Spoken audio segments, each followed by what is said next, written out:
জানি সময়ে তার শেষ কৃত্যে তার সঙ্গে থাকতে পারছি না। আপনারা যদি আমার সঙ্গে জানি এই লক্ষ লক্ষ মানুষ সমবেত হয়েছেন, আপনার সেই শ্রদ্ধা জানাতে এসছেন। আমার দুর্ভাগ্য আমি আজকে আমি দেশের চিকিৎসা নিচ্ছে সাহেব চিকিৎসার জন্য বিদেশে গিয়েছিলেন, কিন্তু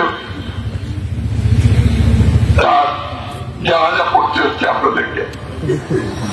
কয়েকদিন আগে আপনার সব কথা হয়েছিল টেলিফোনে, বলে যে আমি এখন সুস্থ কার্যারি হয়ে গেছে, কেউ একটা দিয়েছে দিতে তাকে গিয়ে দেবো।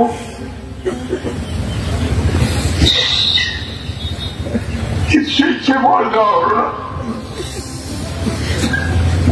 আমি আমার সবচেয়ে প্রিয় বিশ্বস্ত মানুষকে হারালাম। ঠাকুরিয়া মানুষ আর রিয়ার মানুষ হারালো তাদের সবচেয়ে বিশ্বস্ত নিয়ে তাকে। এই মানুষ ফিরে আসবে আমি জানি, এবং তার স্মৃতি আমাদের কাছে সবসময় জেগে থাকবে। আমরা তার স্মৃতির জন্য যদি কিছু করতে পারি সবাই মিলে, সেটাই হবে সবচেয়ে বড় কাজ। আর করুণাময় আল্লাহ তাআলার কাছে কামনা করতে হবে, আল্লাহ যেন তাকে বেহেশতের সর্বোচ্চ সুবিষ্টে পাঠান।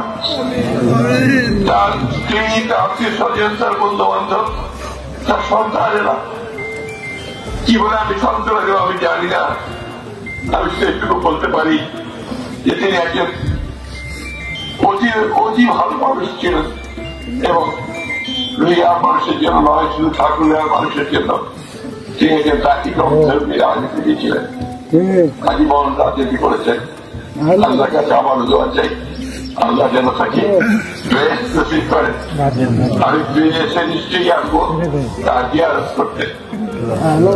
আপনার সময় আমাকে ক্ষমা করলে যে আমি আসতে পারি, আমি বাইরে আছি, দোয়া করবেন।